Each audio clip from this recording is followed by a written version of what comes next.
Good evening, Scotland. Good evening, social media land. I hope you are well. If Barry was here, he'd be calling me a hapless techno weenie right now. Simply because, for some reason, after setting this live up, it jumped to a whole different live. So apologies to everybody in YouTube land that might be sitting there. In fact, I'm going to quickly look back at the other one that was sitting there, see if there's anybody waiting there. Hopefully there won't be, because it just didn't seem to work. Yeah, there's viewers waiting there. I'll say 1 second just now.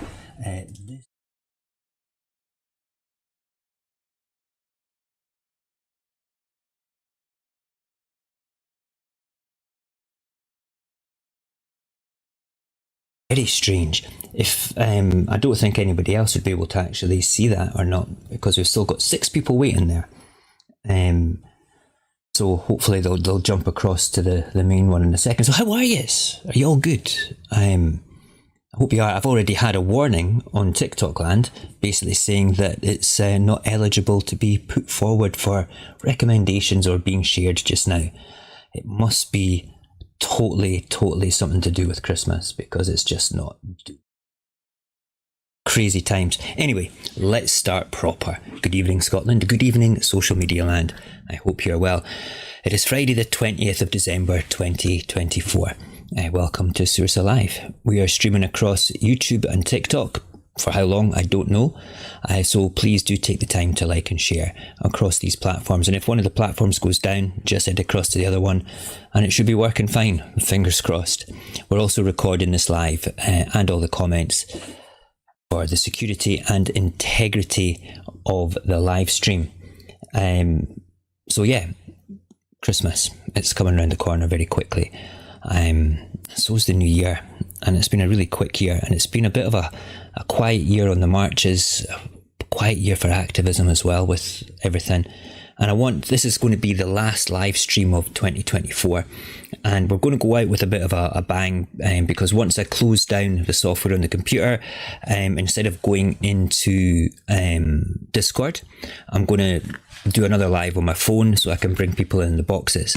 So anybody that's part of the Saorsa team that I know that interact with, be welcome to come into the boxes, and we'll have a half-hour chat at the end just to see how everybody is. So that would be like Dave, Ali, Ken, if you're wanting to do it. Anybody at all that wants to come on that's part of the Saorsa squad, just to have an informal pre-Christmas chat. Okay. So that's that. Have we got people coming across to this one yet? Yes, you found it. Thank God, Wolfpet. If anybody can see the other live that wants to go back, and the one that's not broadcasting on YouTube, please go back and tell people that it's not, that one is not working for some reason. It just opened up this one. And why do I have... Oh, there we go. That's better. Right, good.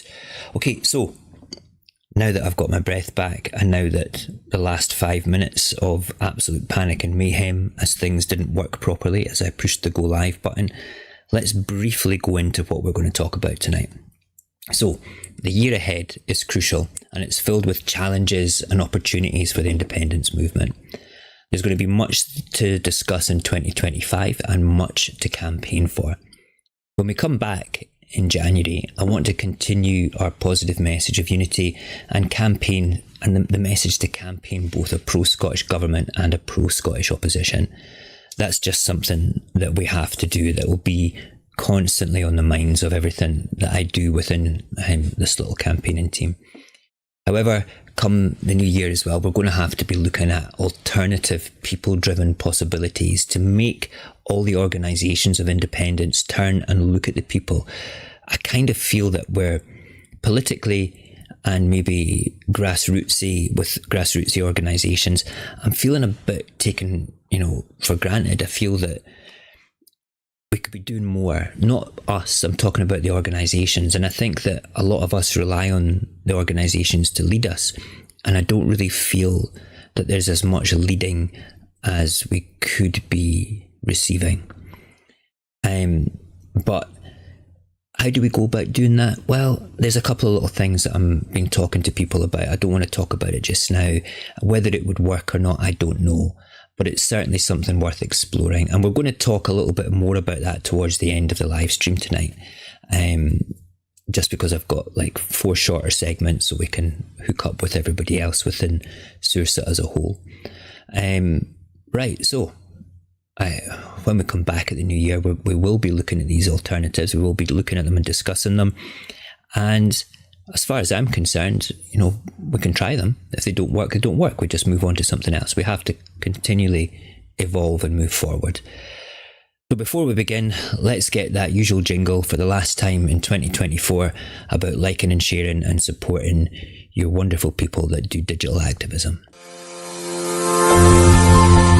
Start our lives with an important reminder that we are fighting one of the world's greatest propaganda machines, the British state and their right-wing oligarch-run media.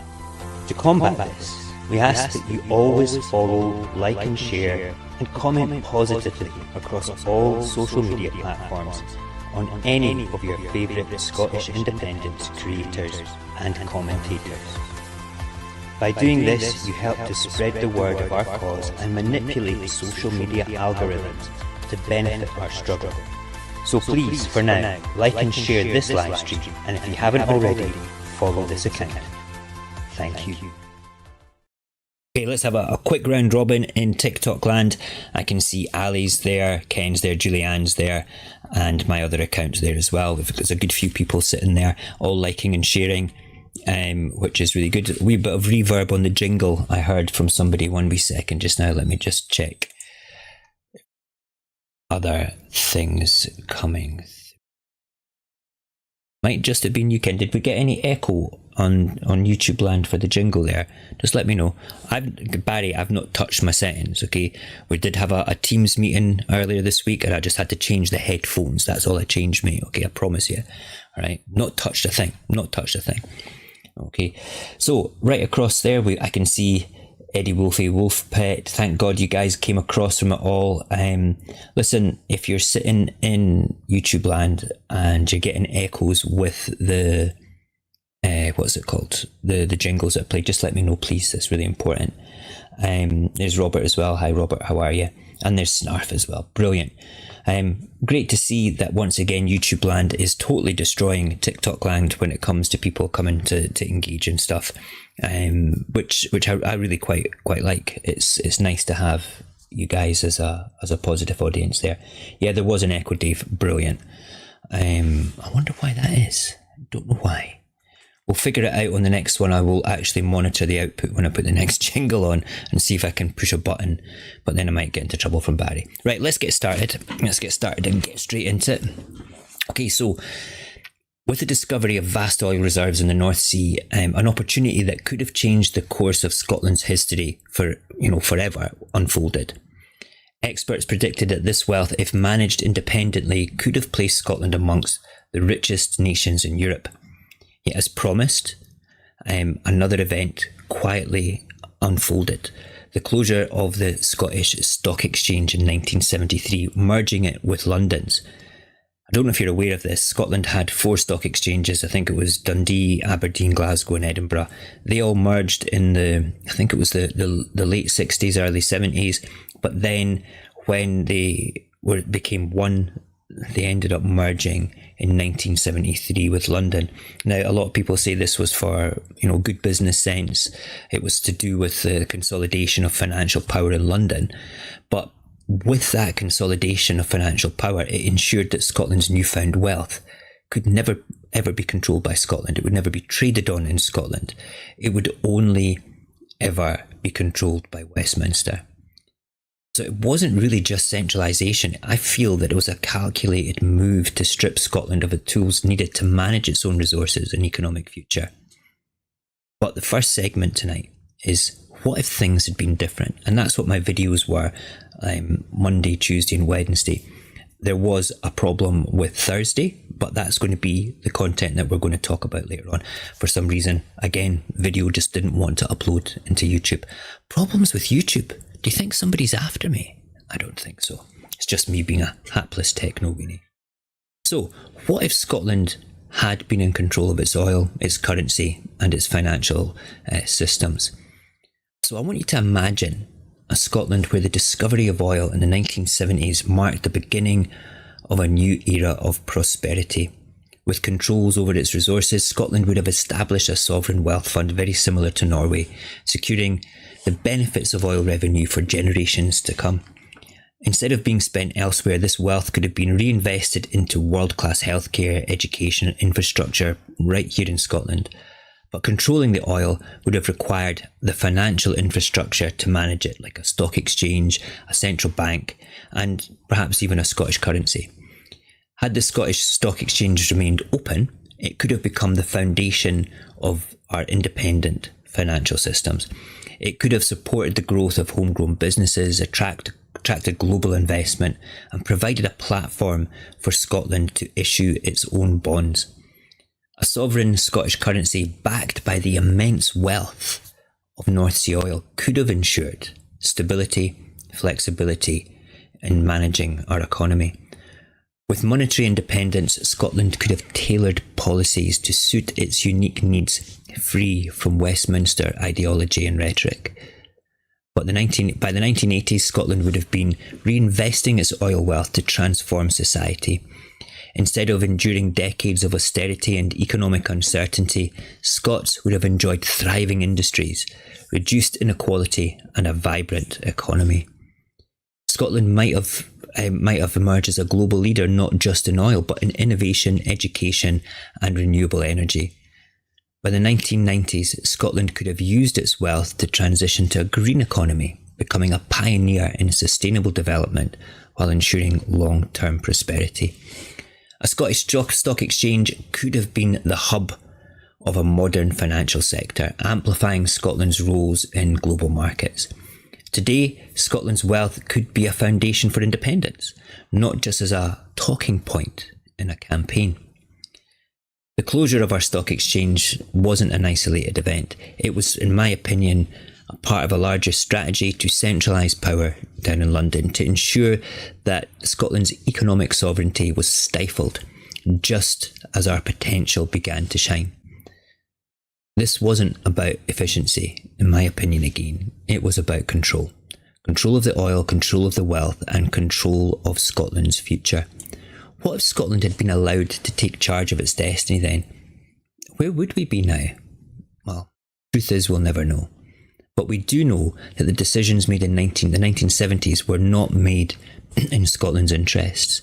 They were made to ensure that Scotland remained tied to a system where its wealth could be exploited and its voice silenced. And as we look to the future, these what ifs, what if we had our own currency, what if we had our own stock exchange, what if we were in control of everything, they must inspire us to think critically about the choices that we make today. The fight for our independence is not just about reclaiming what was lost. It was about ensuring that Scotland's resources and its wealth and its future is controlled by people who call this nation home. We can't rewrite the past, but we can fight for a future where Scotland's potential is never, ever stolen again. The Scottish Government are in a financial straitjacket, and there is never a scintilla of recognition that maybe, just maybe, decisions taken elsewhere are harming the decisions rather taken in this Parliament. Because that context is what the Unionist parties have bequeathed to the children of Scotland. That context matters. A block grant cut for capital of nearly 9%, meaning £1.3 billion less for Scotland. Look, I hear the Unionist parties heckling from a sedentary position. This is their union. They should take ownership of these cuts coming to Scotland. A £1.2 billion cut. I hear anger from the Conservative benches. This is their union. They should own it.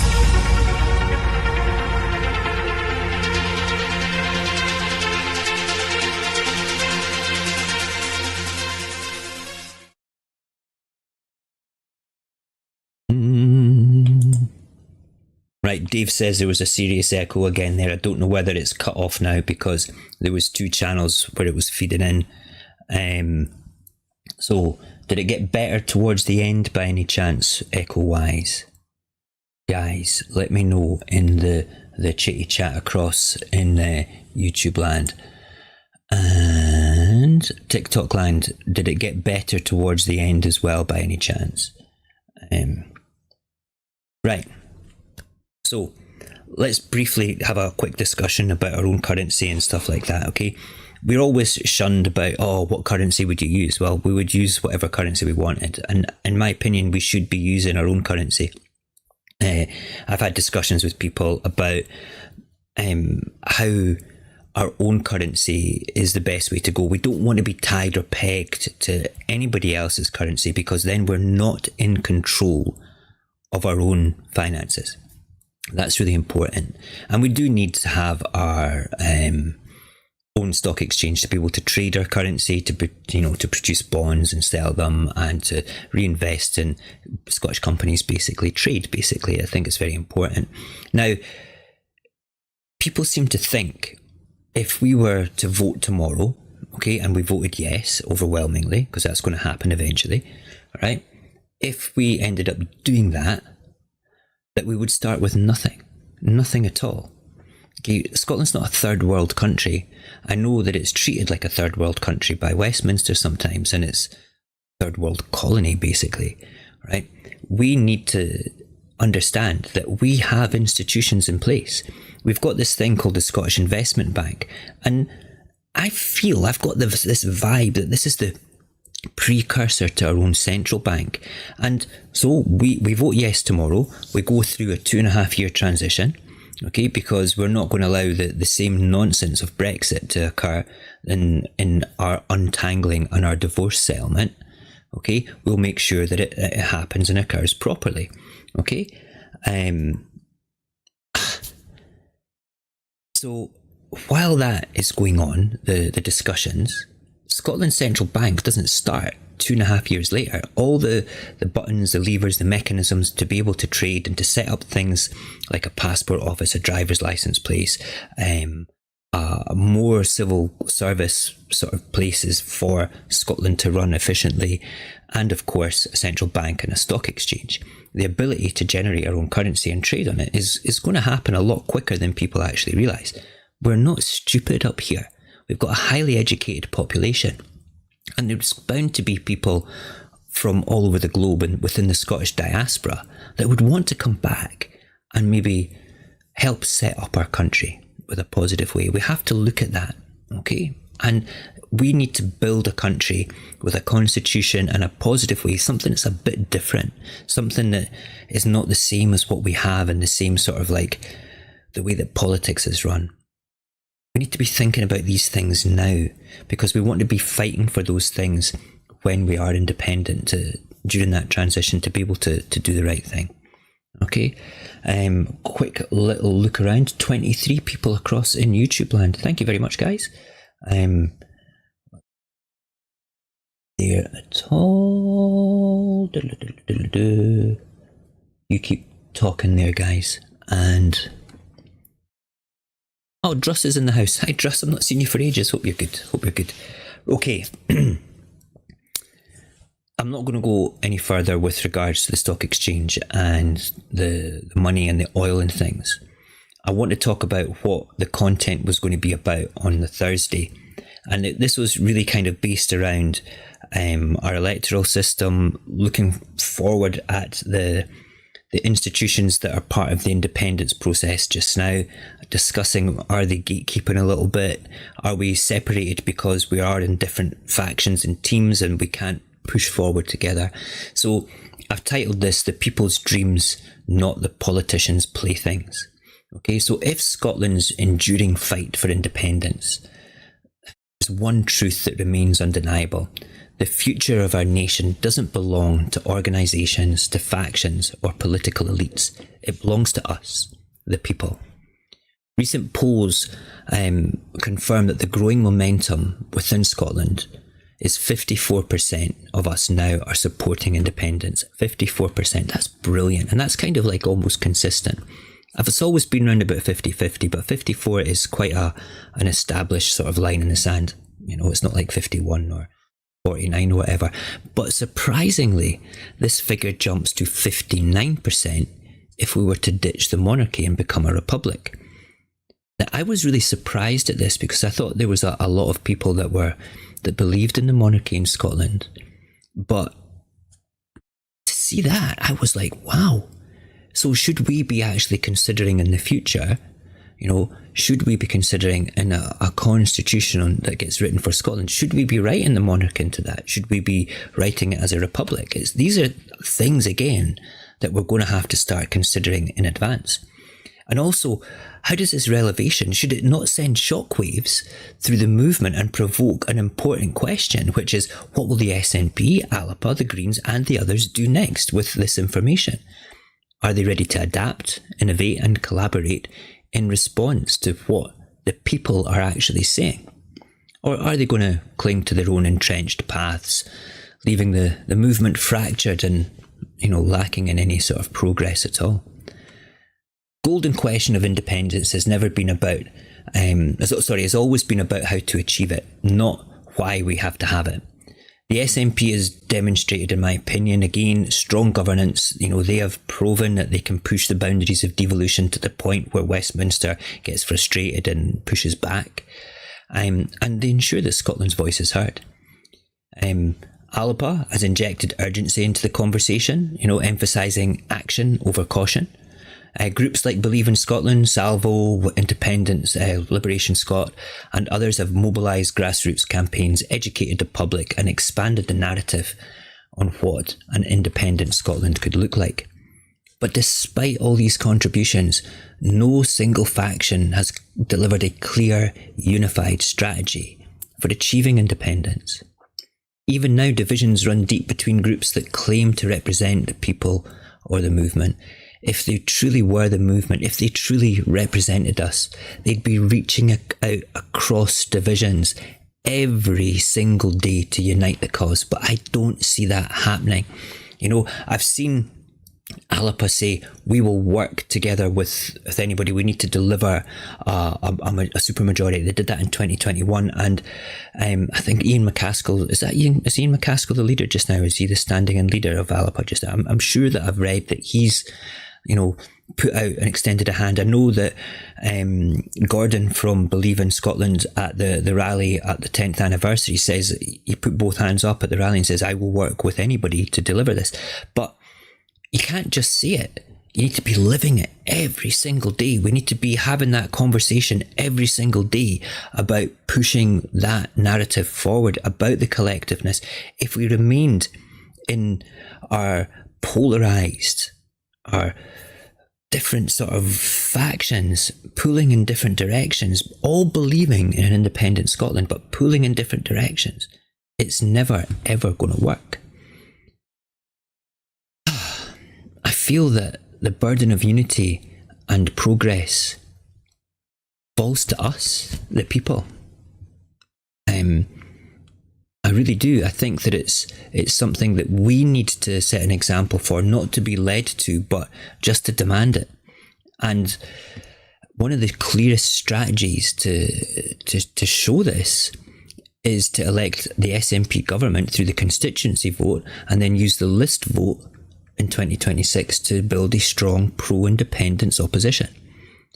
Now, I keep talking about this, and I'm not going to stop talking about this because it's really, really important to me, okay? Because you have to understand that the question you have to be asking yourselves is, why have we never pushed for a pro-Scottish opposition as well as a government? You need to be thinking that all the time. Why is that not the case? That's the conversations that you need to be having with your brothers and sisters and your undecided friends. Why have we never done that before? The SNP have shown that they can push the boundaries of devolution to the point of frustrating the crap out of Westminster.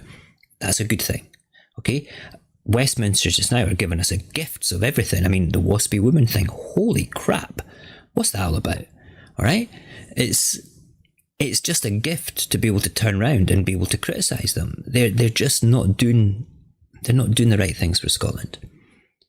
So we need to demand it. We need to vote for that. And we need to be looking at how we can vote strategically in the list. And there's a little bit of work going on in the background with a friend of mine to put something together to help with that. It won't be ready probably till the summer, but it's something that we need to make sure that's working properly, that everybody can use to do the right things with. And what we have to understand, if we were to take this approach, right, it doesn't weaken the movement to have a pro-Scottish government and a pro-Scottish opposition. It strengthens it by creating a parliament where every single debate and every single disagreement is focused on achieving what is best for Scotland from a Scottish point of view, not from a Westminster point of view. But this plan can only succeed if we, the people, stop relying on a fractured set of organisations and take back the movement ourselves. It has to come from us, and we have to be the ones that move it forward. My name is Jackie, and I want to build a better Scotland by creating a national care service so that every person who may require help does so with the dignity they deserve. What would you do to build a better Scotland? Right, okay. Did that jingle echo that time? Did you hear a bit of a feedback at all? Let me know if you did. Okay, I think that's important. Right, so that's the first part, what I'm feeling about there, okay? I don't think that... Was that James that just came in there on TikTok land? James, if you're still there, big wave out to you, brother. All right, nice to see you. Aye. John, you're right, the parties are a bit like a dysfunctional family. It'll take a lot of work to get them to speak to one another. It will, okay? But sometimes, we have to understand that maybe their children, and if they're the parents of this dysfunctional family, maybe us as the children have to show our parents how to lead a positive life and get rid of the bad habits, as a whole. James, I'll look forward to your message tomorrow. Okay. But yeah, what else have we got? Chit chat across on TikTok. Couldn't agree more. Thank you, Mark. I appreciate that. We need to educate more of the electorate on how the list seats are allocated.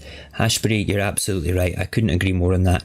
And the education of what I've found, okay, please don't take this the wrong way, is in 2021 when people were trying to educate, including myself, okay, trying to educate the SNP voters, and this is coming from an SNP member, right, on how the list vote is a gift. If you use it properly, it can be used. People call it gaming the system, absolutely, right? But it's within the rules. It's within the rules to be able to do this thing properly. And it's your democratic right to vote for whoever you want with one vote and another vote, okay? So if you wanted to do that, that's your God-given right, okay? So you're coming up against like, oh, it won't work because, 2011 was a perfect storm, an anomaly of political seats being won and votes on the list happening to create that environment.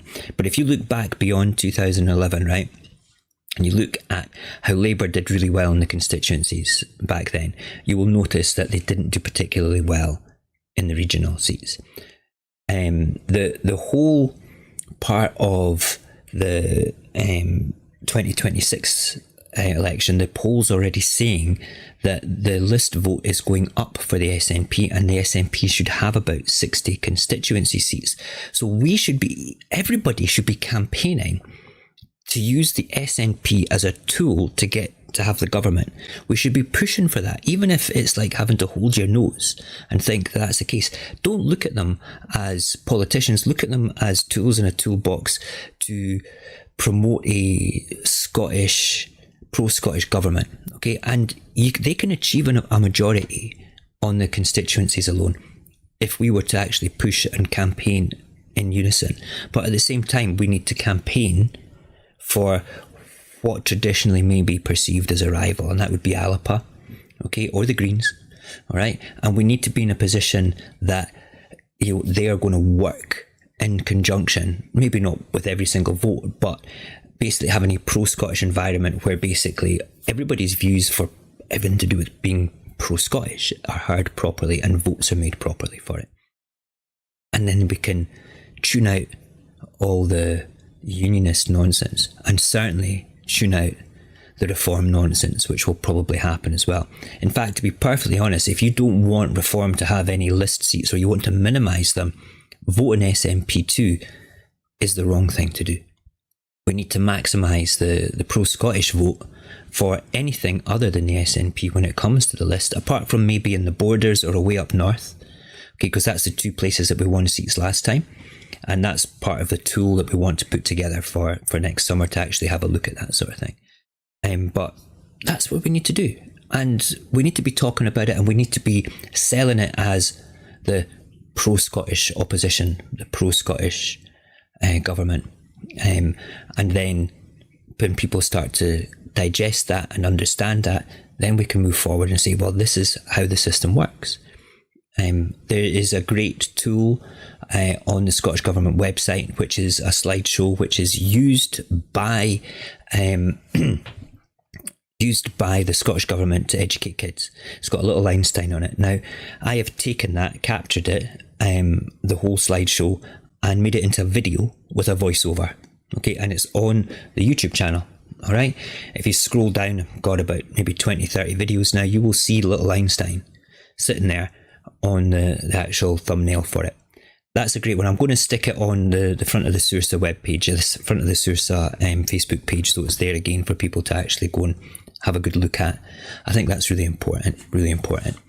Right, so let's move on just now. So this next little sort of segment, this is again going back, this is what should have been discussed on Thursday's video, as this is Beyond the Gatekeepers, Unity Lies with the People.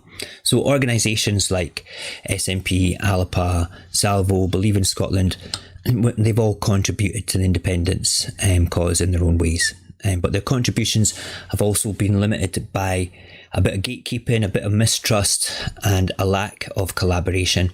We're seeing more voices towards collaboration now, and I think that's really positive. okay?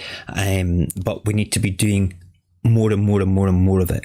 Okay, we need to be living that, regardless of what's bombarded at us.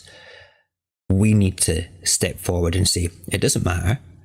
I love you, brother and sister, even if you don't feel that you can love me right now. We're all fighting for the same cause. But the gatekeeping and the fractionalisation has caused this division. It alienates supporters, and it has definitely slowed progress. What you've got to think about is how much stronger the movement would be if every organisation worked together, publicly, reaching across the divides instead of protecting their own interests. Independence is not going to be won by political tribalism or just tribalism as a whole. It requires a collective effort where every voice matters and not one faction holds the keys to Scotland's future. This is why grassroots power is more important than ever. Movements thrive when ordinary people lead the charge, taking action that goes beyond the boundaries of political organisations. Local communities can host forums and events fostering discussions that unite Scots around a shared vision of independence. We do this here. We're a community and we're talking about things. And I hope that you guys don't, feel that I'm talking out of turn. These are my opinions. I'm not saying that I'm right. But what I'm saying is this is just one way. It's a one way of thinking. Okay. So rallies, marches, whether organised by All Under One Banner or Believe in Scotland, should never be rivals. They should be working together to get as many pro-independence voices on their stages, talking about stuff, sending that message of unity across, 20,000 people that are at the march. Do you not think that would be a good thing? Do you not think it would be great to see SNP representatives standing up, doing a joint speech with Alapa and Greens and somebody from the grassroots? Maybe singing a song. Nah, I'm only joking. Yeah.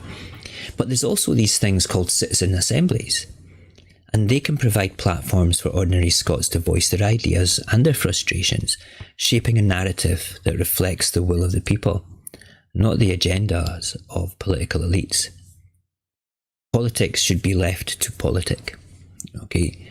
And campaigning should be left to people like us.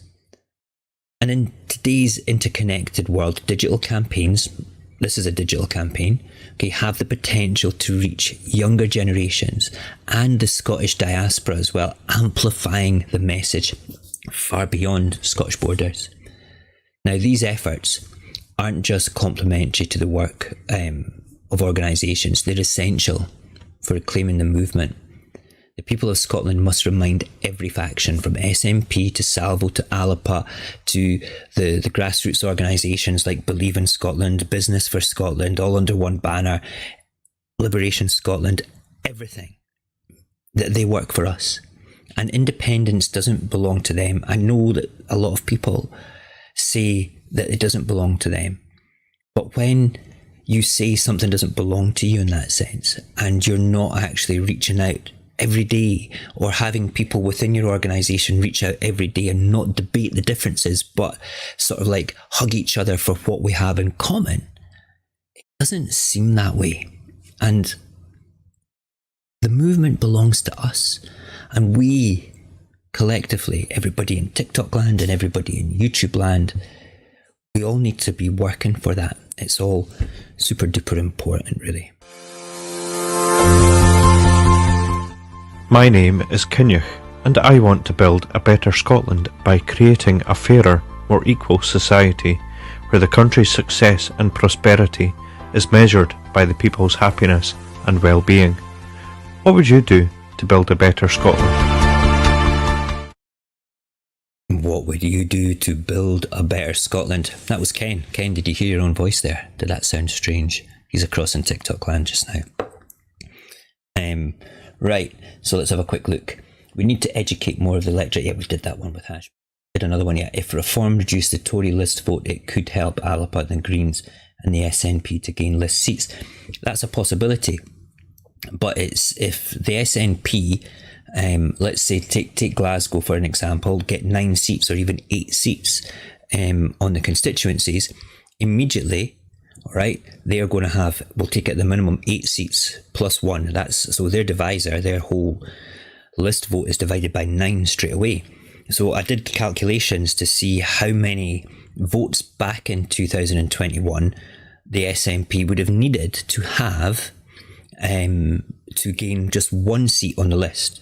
Okay, right, so I don't have the exact numbers in front of me, but let's just take it as rough numbers of 100,000 votes on the list.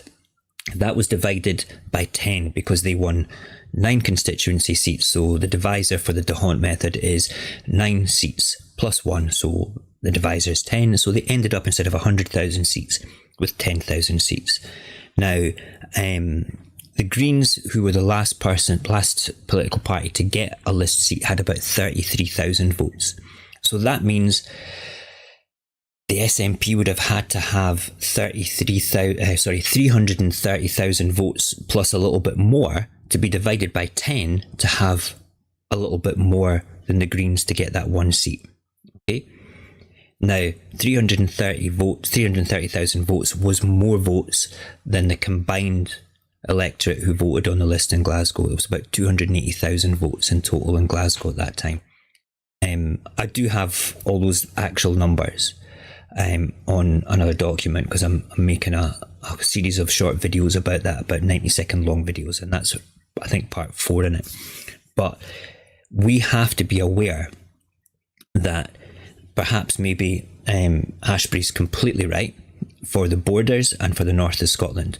Okay, that's where the list battle for the SNP will be at its strongest, and I would always recommend up in those areas and down in those areas to vote SNP 1 and 2, because that might actually hold the difference.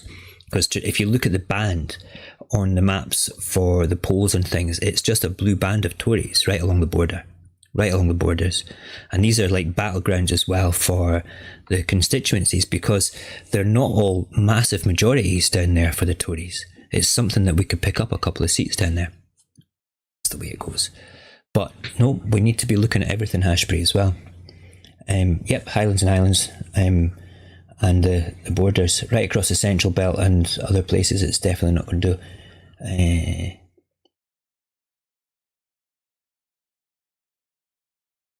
Zen bloke, if you like, I could record a sting too. Yeah, listen, Zen, you are on the Facebook page. You can message me. I'll give you my email there as well, mate, and we can talk about anything at all that you want to that's a collaboration. Quite happy to do that. Right, let's move forward. What time is it? 1:45. God, I'm talking far too much. Okay, so what do? We need to turn will into action, and we need to look at a path forward. So at the core of independence movement is a simple truth: a legal ballot box event is essential to achieve independence and secure international recognition. Okay, so no matter what we do, is we need to actually express that in something, whether that be a referendum or a plebiscite election. This step can't be avoided. We need to ratify whatever decisions we make as a people. But waiting for organisations to deliver such an event is really tough. It's difficult. We're all frustrated because we would all be voting yes tomorrow. So if we rely on SNP or ALP or any other political group to set the timetable for independence, we risk delaying the progress indefinitely. They're not just the champions. They're not. They can't be seen as the champions of independence. They are just one pillar of it. Okay, so we have a political pillar, we have an international pillar, and we have a grassroots pillar. The political pillar, they're functioning really well. Okay, they're, like I say, pushing the boundaries of devolution. The international pillar is like that sovereign Scots chap, I can't remember his name, is it Michael something, that's basically gathering signatures to take to the UN. Then you've got Liberation Scotland and Salvo that want to do the international thing. They should also be speaking to the diaspora. We should be speaking to the diaspora as well. So homegrown politics, international squad going out doing their thing, and then us, the grassroots people, the foot soldiers, delivering that positive message, showing the undecided voters that we can work together, that we're a unified movement, that we are something that we should be taken seriously and not mocked about stupid divisions. That's just how it is. Grassroots pressure must take centre stage with regards to all the factions. We must be dictating with our voice to move that forward. We must demand action, clarity and collaboration from every organisation claiming to represent the movement. If they don't, they're grifters, they're gatekeeping. Alright? If you want independence, you have to work together. That is the bottom line, whether it be politically on the political thing, whether it be what Salvo Liberation Scotland, the other chapter, is doing. Okay, we need to back every single thing, even if we think that's not going to work, just back it. Because they're out doing things. They're out making a voice for independence. Okay? It demands unity. Independence will not come from just one leader, one party or one faction. It will come from us, the people, united, determined and willing to accept unwilling to accept division or delay. Have to consider that this is the time to be doing this, especially next year. We've got a year till we have the ability to put a cross in a box. Okay, so campaign for the SNP for constituencies, campaign for Alapar, Greens, ISP or independent individuals that are pro-independence. Look at what is available for your second box, your second vote. Okay, and be thinking not on political policy, but be thinking that this is a plebiscite referendum. They call it a de facto out in the media land. That is a stupid word. The internationally recognised word for using a ballot box event to effect constitutional change is a plebiscite. Okay, that is the word that is used. I use that word all the time. Okay, and it is recognised within the United Nations as a means for constitutional change. So if, the political groups turn around and say, this is it, we're going to have a structure where we will deliver a pro-independence majority to Holyrood that will be defined by the votes that we have on the constituency and the list. Okay, we get a majority of about, we have maybe even up to 90, maybe a wee bit more, 90 MSPs that are pro-Scottish. Does that not send a message to the world? Does that not show who we are as people? Instead of considering, I don't want to vote for Alapa or the Greens. It makes me feel bleh. I don't care if it makes you feel bleh. Okay, use them as a tool. It's a tool to express your right of self-determination. That is what it is all about. It's so beautiful. I feel I can't even explain this. You must stop this. I can't. I won't. You know what will happen. You need to join me. No one's gonna take me alive. The time has come to make things right. You and I must fight for our rights. You and I must fight to survive.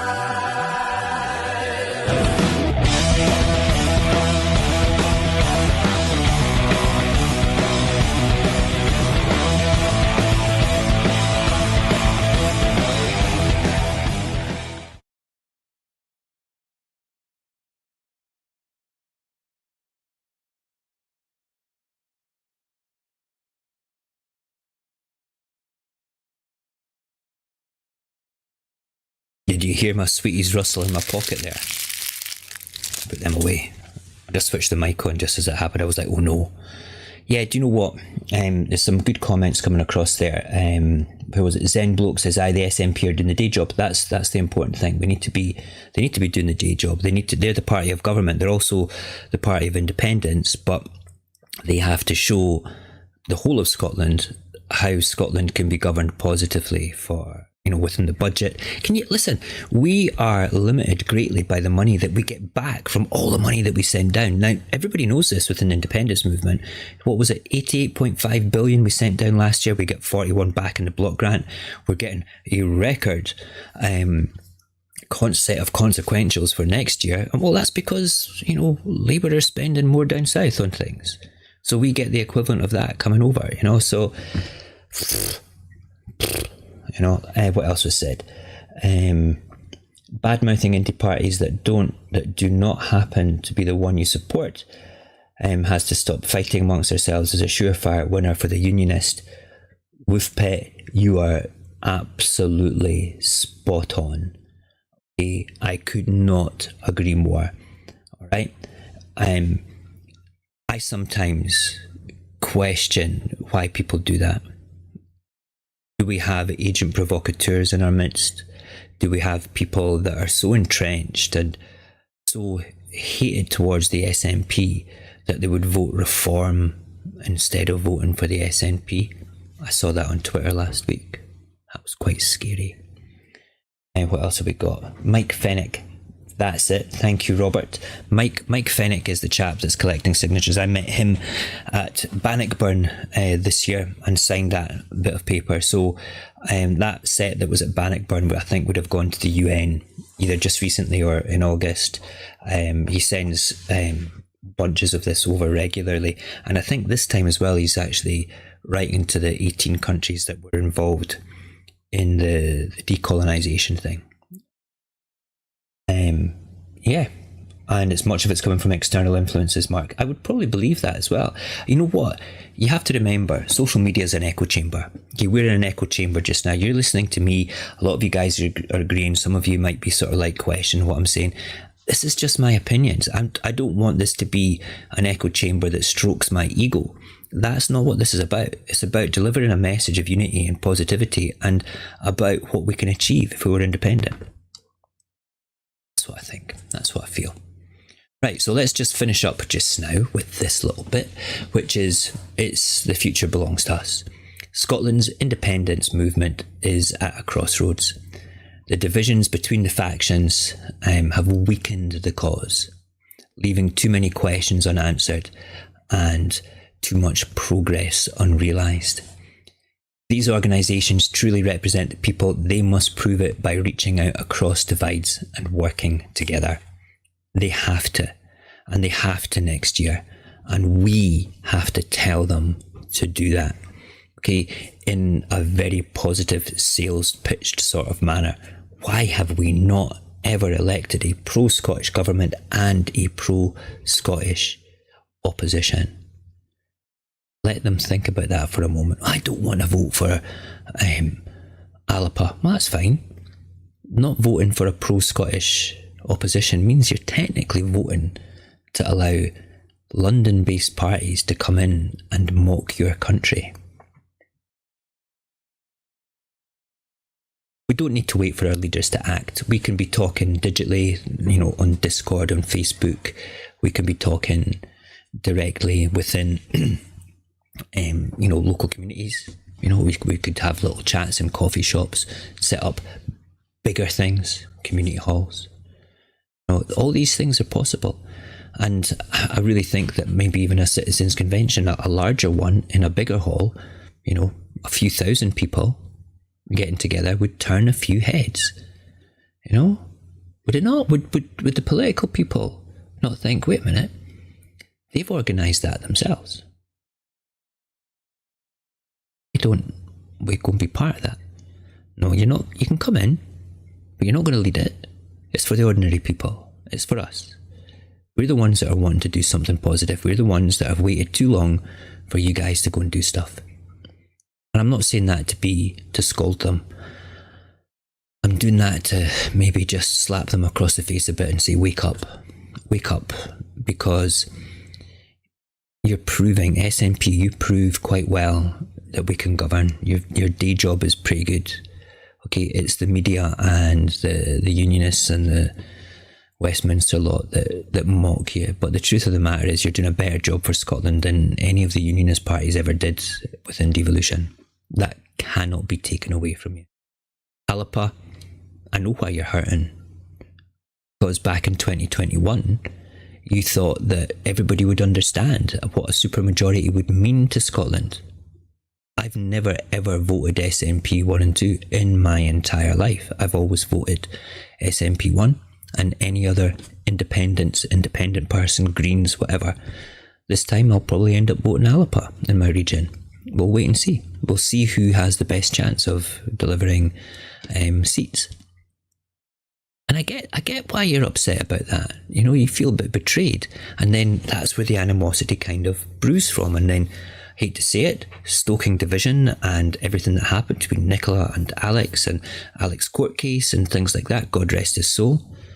I understand that, because it frustrated the crap out of me. I'm looking at that sort of thing going, this is stoked. You know, Nicola Sturgeon spent 8 hours being grilled by a committee for an alleged breach of the ministerial code. Boris Johnson spent 2 hours. Oh, and incidentally, she was found not guilty of it.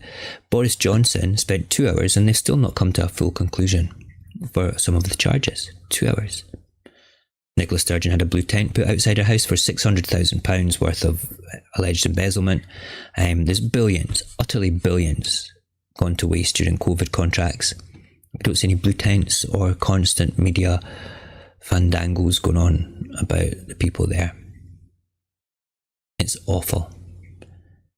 Independence belongs to us. It doesn't belong to any political organisation or faction. It's about us getting together, looking at what we can do and going and doing it. Okay? Yeah.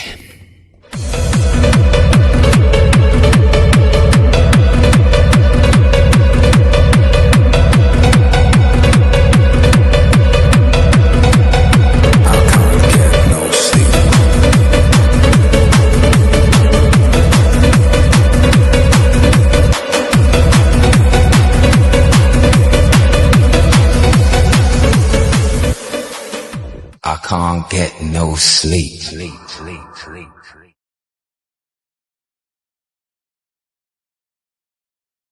Thank you for joining me back here for another Independence Insomniacs kind of night. There's Julianne dancing to the tune. A tune. It's always a tune. Right. Let's have a quick round robin before we disappear. Somebody smarter than I put together some sort of chart, like a tactical voting thingy. That's what we're aiming to do, Zen Bloke. It needs to be done. We need to have something quite simple on a website where people can go to that has all the names of everybody that's pro-independence and kind of what the opportunity is there to vote for, whether you should be voting for, you know, if 25% of the list vote that would normally go to the SNP went to one individual who was a pro-indie person as an independent candidate, should we be doing that or should we not? So this is kind of what I'm wanting to put together. I've talked to my ultimate genius who's sitting across on YouTube just now. Okay, about this, and we're going to brainstorm what would work best and what would look best to make it easy for engagement with. What else have we got?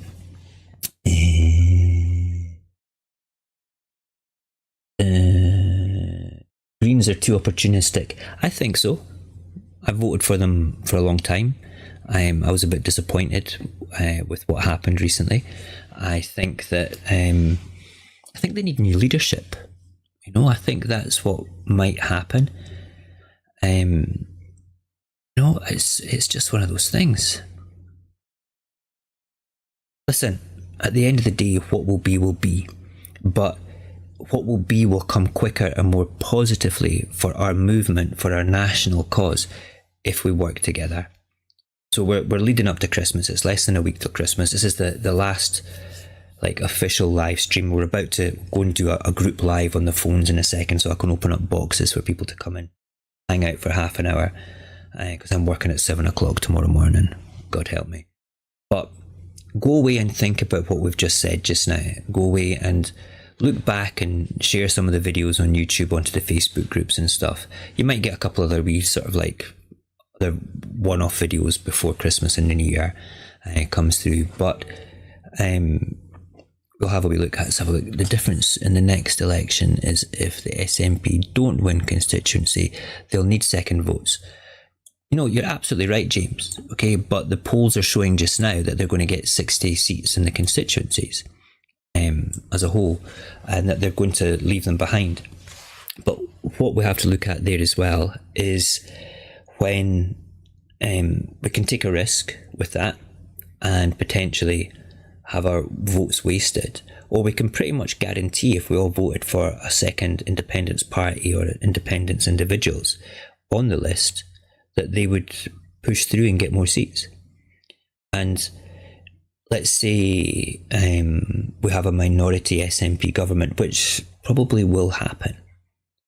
I would rather have a minority SNP government and the strongest opposition being more people that are pro-independence than people that are not pro-independence at the end of the day.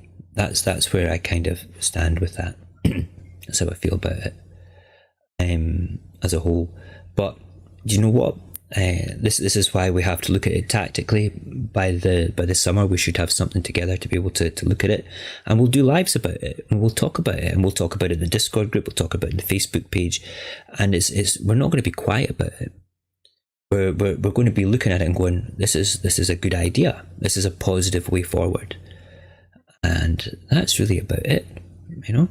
So let me take this chance to first of all to thank everybody that has engaged with the Saorsa TikTok, the Saorsa YouTube, especially the YouTube, because you guys have really made a big difference. Let's have a quick look just now. Because we've grown dramatically. My goal was to have 1,000 subscribers on YouTube by Easter, right? I think we're now sitting at 970 across there. Let me just quickly have a looky-loo. I don't want that one. 984. We're 16 subscribers away on YouTube from hitting 1,000. That's an amazingly big deal to me. Not from like, oh, look at me, I'm a great creator. That's not what it's about, okay? It means that the message is resonating with people. People are engaging with it. The comments there are fantastic. And I'm really appreciative of that. TikTok is always going to be TikTok. It's always going to be people jumping in and out of the videos and stuff. But that's a whole niche which is vital to the movement as well. That's untapped properly by people. Blue Sky, loving Blue Sky, much more friendly than Twitter. We're just short of 1,000 fellow sort of independence folk on the Saorsa there as well. So please, over the festive period, enjoy yourself, rest up, okay? Love your families and gather your strength, because when it hits the new year, we're going to have to start working hard and campaign together and sharing all your favourite independence creators' work right across the whole thing. Blue Sky, Julianne, is a Twitter alternative. It's really good. It's very nice. And if you go on to Blue Sky and if you find my account and you click onto followers, okay, just start liking them all, because I've only followed people that are pro-indie, maybe a couple of people that like cats. That's about it. But that's really about it. Okay, death to the union. Come on, Ken. Okay. Right, so have a great Christmas. Have a wonderful New Year. And we will see you back here. I think the end of the first or second. It won't be the first week because I'm off the first, second and third. That takes us to the Friday. I'm going to enjoy my 3 days off with my family. So it'll be the following week. Okay. And I look forward to engaging with you all. Come back in about 10 minutes when we'll be live with other people from Saorsa as well. Okay. Have a great Christmas, guys. I'll speak to you soon.